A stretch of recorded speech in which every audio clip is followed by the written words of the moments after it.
Getting cussed out at 3 in the morning by a 10-year-old is something I definitely didn't have on my bingo card. But this morning I could not believe my ears when I saw that Mandy decided to post a video of her 10-year-old daughter on her Instagram stories, and her daughter had a lot to say. She was going on about how her dad, aka Maurice, is such a great father. She said he tries to be in his other two kids' lives, but it's not his fault that he's not allowed to see them. Then the daughter proceeds to call me a loser, and as she's talking about me, you can hear Mandy right next to her whispering and feeding her lines or reminding her about what to talk about. So you could tell that this was rehearsed and the daughter was going up there because the mom was encouraging it. And I just don't understand why Mandy is putting her daughter in grown folks' business like that. The daughter is too young to really understand what she's doing. There's a reason why 10-year-olds are not allowed to be on Instagram and YouTube, because they just don't understand things like that. I was just so confused over this because it wasn't giving what I think Mandy was wanting it to give. I think she thought that it was just going to reassure everyone. It was going to have the donations pouring in. And she ended up posting on her stories right after she posted this video of her daughter. And she said, "I love to let my baby get her feelings off her chest. Freedom of speech, straight up. She's the one here with us. She's been rocking from day one. My baby was in the hotels with us. Been there when we had to catch the bus, was struggling, and been there when we up, shining, riding in BMW and having money. My baby been here for everything. She's my rock. She's the best daughter I could ever ask for. And one thing's for sure, two for certain, she don't play about her parents, and she'll let you know quick." I figured since Mandy had her daughter defend her, I'd have my 4-year-old daughter come out here and defend me. So here she is. She's got to get some things off her chest. Say, "Mommy's the best." Say, "Mommy's the best. My mom's super cool. She gives me all the snacks in the world." Mommy's the best. And now let's talk about Mandy's response to my last video. So she had a lot to say, and I'm not gonna lie, I really had a hard time reading her responses because she never adds any punctuation. It's always a giant run-on sentence, and it makes it just so irritating to read. I don't understand why she doesn't break up her sentences or her paragraphs, and I feel like people probably don't even read half of this. Like, have you ever had like a crazy boyfriend or girlfriend that likes to text a lot and send long ass messages, and then after a while it just becomes too much to read it all, so you just like kind of learn to skim over it? That's kind of how I am with Mandy's post. Okay, so she explained she's watching my video, so she's just commenting as she's watching. And she explains, look, okay, so let me first describe what she's responding to in case you guys didn't see that part. So she said that she was trying to become Maurice's caregiver, but she said that takes training, it takes time. And I was questioning why she was no longer working at the job she was working at. And she's explaining, look, it was too much of a hassle. She said she would get off, she'd go in for a work meeting at 5 a.m. She wouldn't get off till 8 or 10 p.m. some nights. And then some days she was having to drive an hour or two just to get to a different location she had to work at. So I get it. That doesn't make any sense at all. Find a job that's more convenient. So I can understand why she left that job.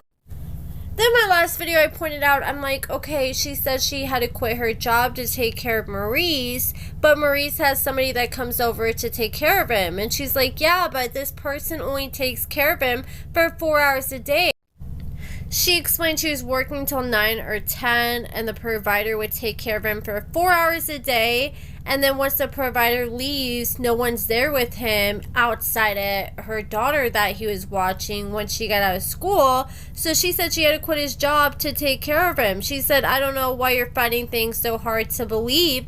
It's common sense, boo. But the thing is, the doctor only found it necessary for him to have care for 4 hours a day. And I mean, 4 hours a day is a decent amount of time. Most people are only awake for 12 to 16 hours a day. So at least a third or fourth of the day that he's awake, he has someone there helping him take care of him. I mean, he is in a wheelchair and I know he's restricted, but I feel like he should be able to go to the bathroom by himself, or at least figure it out. He has mobility in his hand, and the caretaker can come and do the basic things like give him a bath, get him dressed. And the only things he really needs to do is just be moved around a little bit a few times a day so he's not getting bed sores. I mean, and he needs to do more beyond that, but I don't think it's to the point where Mandy needs to full on quit her job and be there with him 24/7. And if they thought that was necessary, then they would have gave him a 24-hour caretaker. Like, I know Maurice is her man, but at the end of the day, you can't put your whole life on hold for somebody just because they got shot, especially if they don't think that it's necessary for him to have 24-hour care. I feel like she can talk to the caregiver that does come over for 4 hours and figure out some kind of plan.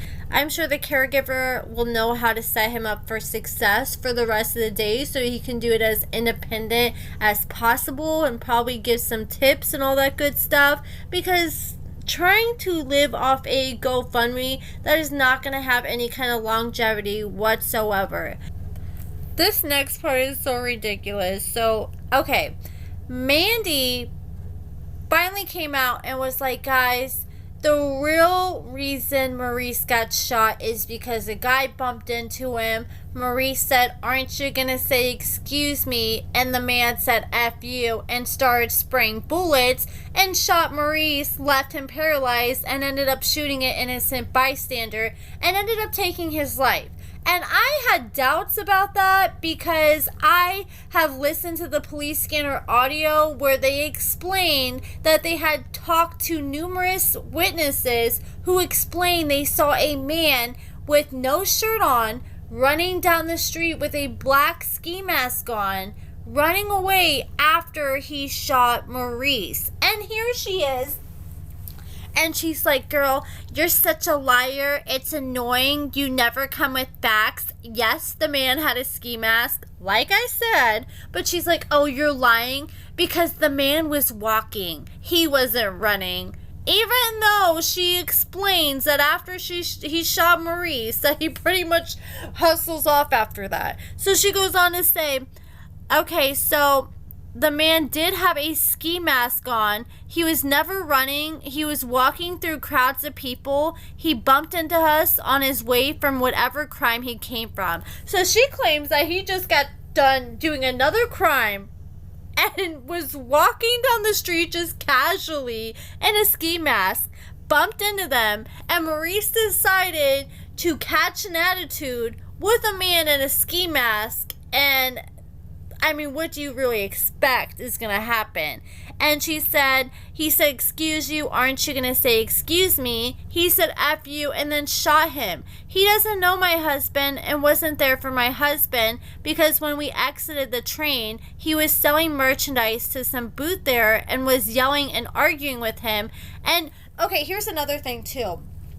I forgot to point out, this is just pure speculation I'm about to say here on this part. There's no proof about what I'm saying here. I actually have a friend that grew up in that area, and they're the one that told me this is Fentanyl Alley that they're at when they got shot at, and there's all these different booths that they had set up right by the street. And they told me that that area is known for boosters, people who steal from stores. They all go down there and they sell to fences.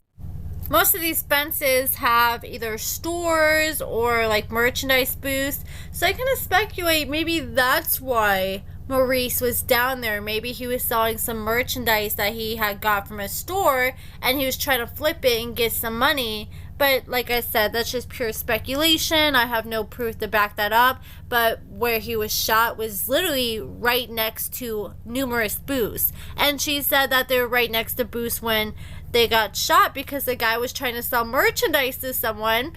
And she said to herself, why is this guy wearing a ski mask in 100-degree weather? But he was already on the run for another unaliving, as I said. And we'll say again, this guy shot more than Maurice in that same area at different times. So he was hiding himself because he was on the run, hiding from the police. Why would Maurice go somewhere he owed somebody money to? Make no sense. It makes no sense. I have a copy of the police report, honey, and it states exactly what I said. I called 911 in a frantic manner that maybe what they heard a man running with a ski mask, but that's not what was said. You can't run in the area where he was shot. For one, the sidewalks are tiny and there's so many people walking through. Oh my gosh, she's just focusing so hard on the littlest things to try to pick apart things and make it look like, oh my gosh, this is not what happened. He wasn't running, he was speed walking.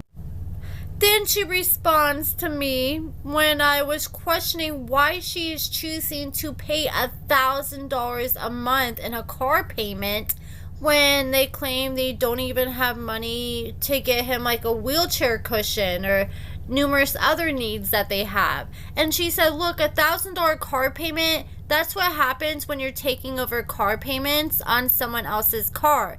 We don't have many other options because we don't have $6,000 down for a car right now. But you really don't need that much. I mean, I don't know how much cars are going for in California, but like in Missouri, I just bought a car back in July. Well, it was an SUV. And I put $2,500 down. And I just pay like a little under $300 a month. I mean, I don't have anything fancy, but it gets me from point A to point B. It doesn't have a crazy amount of miles on it. It's nothing bougie or anything like that. But it's definitely within my means, and she says we don't have $6,000 down. I mean, if you're living paycheck to paycheck, it's hard to come up with money for a down payment.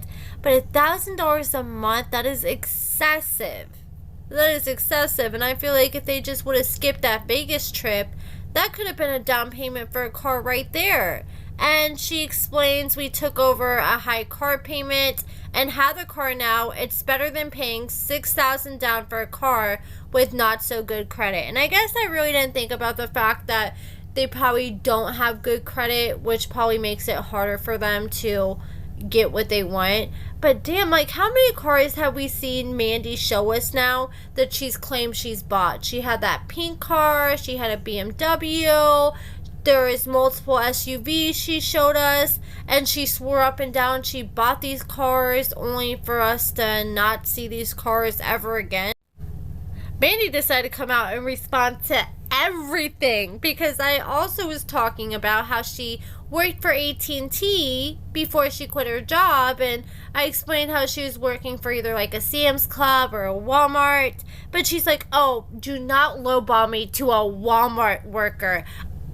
Which I'm really not understanding the comparison here. It's both jobs in retail, and she's explaining I made $23 hourly and $60 commission for each phone I sold, and she's like, and I don't have any felonies. Don't you think I wouldn't be able to get hired at Costco and AT&T if I had felonies? She claims she only has one misdemeanor, but she has been arrested in the past for drug charges and stealing. The charges may have not stuck, but she's definitely been arrested for cases like that before. And then she goes, babe, let me clear up a few of your lies so far. She said, not too long ago, you was trying to be friends with me and Maurice. And let me clear that up. Mandy is the one who initially slid into my DMs and she asked me for an interview. And this is when she was going around and she kept posting that she was looking for a bigger blogger YouTube channel that was willing to interview her and Maurice so they could get their side of the story out. And she had me blocked at the time, and she messages me, like, I think it was like off her hair and eyelash business profile, or it was, I'm pretty sure it was that profile. And I'm like, girl, I can't even follow your main page. You got me blocked. Why would I interview you? That's the thing. Like, if I can't follow you and see what you're up to in current time, then what's the purpose of me interviewing you? I have all those receipts on my channel. I've showed them on my channel because I figured Mandy was going to try to take them out of context. And I told her, I was like, if you unblock me, then I'll think about it. She never unblocked me. I thought about it. I decided I didn't want to do it because I felt like if I sat down with them, they weren't going to be transparent about anything anyway. Then when it comes to Maurice and me, we do not have a good history because Maurice and Mandy do not like anybody that calls out their bullshit. They just like people who are just straight yes men, and that is not me. And after Maurice got shot, I'm not gonna lie, I felt really bad for him. I really did, because I know somebody who went through something very similar. They actually just lost their life about 6 months ago, but they were paralyzed, and it just changes your life so drastically. And just knowing you're never going to be able to walk again, I couldn't imagine having to live like that, and I wouldn't wish that on my worst enemies. So I genuinely felt bad for Maurice, and after Maurice got hurt, I was asking for prayers for him. No matter all the things he said about me in the past, I still want him to at least heal, and I want him to at least walk again one of these days. And after I was saying those things, I think he saw one of my videos where I said that, and he actually DM'd me first, and he said, look, Amber, I want to apologize and start fresh. And I said, all right, I appreciate that. I accepted his apology, but I wasn't gonna be like, okay, let's start fresh, because I kind of felt like he had ulterior motives. I just felt like he was kind of saying that just because he didn't want me to talk bad about him anymore. But I have to see it to believe it. You know, the best way to not get people to talk about you is to stop doing stupid things. Stop having all these bad behaviors and making stupid decisions. I even told Maurice, like, look, I know I can be a little aggressive in my approach sometimes, but at the end of the day, I just want to see you unlock your full potential, because I know you're not living your full potential. And he agreed with that. And I'm like, you know, I am sorry this happened to you, because this is after he just got paralyzed. Stay strong. And then he started posting stuff talking about how depressed he was. So I checked in with him a few times. I'm like, are you okay? And this is right when it appeared, I don't know for sure, but it appeared from what he was posting on Instagram that him and Mandy had broken up for a few weeks, or they were fighting, or weren't on the best of terms at the time. And so I was like, you know, stay strong. And he was acting like he was gonna do better, and I was rooting for him. I really was hoping that him becoming paralyzed was gonna be that big wake-up call, because if anybody knows about second chances, it's me. I was really hoping for the best for him. So I really didn't cover him and Mandy as much for a few months. The only things I covered was like his progress and update pictures after he was paralyzed, because a lot of people were wondering like what had happened, because they hadn't really heard from him since he was in the hospital. Then he finally was seen out in public with a fan in his wheelchair, and then he took his first photo in a wheelchair. But besides that, I didn't really talk about him. And Mandy started working at Costco, so I laid off her for a little bit. But then this girl comes out and claims on Facebook, on her personal Facebook account, that she saw Maurice just recently stealing from a store, stealing a phone charger. And Mandy's trying to say, oh, this didn't happen because the girl would have had it on video if it happened. If it didn't happen on video, then it didn't happen. Then Mandy claims she's clearing up the lies as she continues to lie, and she says, look, I'm going to do what I need to do to become his IHSS caregiver. But we've already covered this in multiple videos, that you cannot be a paid caregiver for someone if you are married to them. And she claims up and down that's her husband, even though that's technically Jessica's husband. So that's a lie right there. The lie detector determined that is a lie. And then she goes on to say we're waiting approval for that. So the money we have, we're asking for help, really doesn't matter. Okay, so then she's pointing out the Vegas trip because she's asking for money, yet they literally just came back from Vegas weeks prior to this. They were showing themselves gambling, eating all this nice food. They showed off like multiple pairs of shoes that she bought for Maurice. Then she was just showing off like 4 or 5 pairs of shoes that Maurice had got for her in the past month.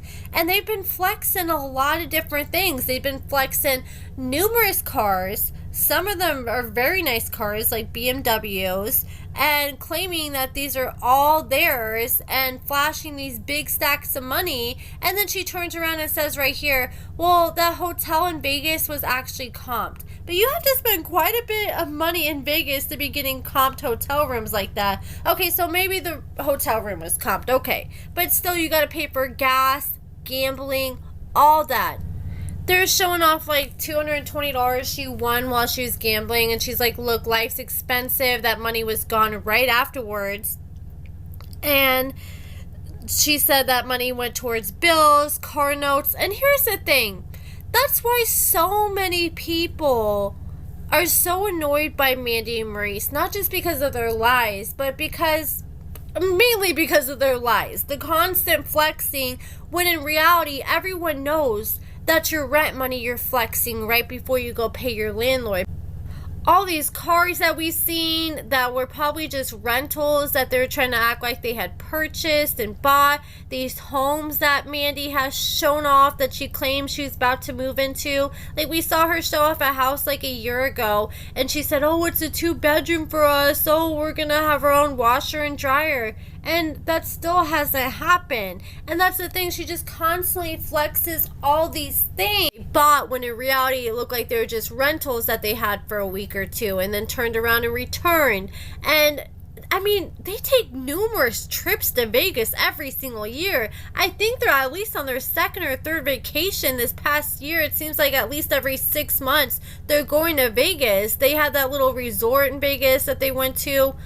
I feel like that wasn't even like 6 months ago. Maybe it was a year ago. But I mean, they definitely go on more vacations than the normal person. And I think that's why people kind of side-eye them when they ask for money. Because it's like, okay, you're trying to act like you drive this fancy BMW. You got racks on top of racks. But you want me, who's living paycheck to paycheck, to donate to you. I think that's how a lot of people see it. And maybe if they're a little more honest about things and at least try to do things for themselves, then people would be more willing to. Because it's hard for people to want to help somebody who's not even helping themselves. And she wants to come out and say, Amber, don't try to come out and act like you're better than anybody. I don't think I'm better than anybody. I don't have the best of everything, but I'm not poor either. I make enough money to pay my bills every month. I'm able to take care of my 2 kids by myself.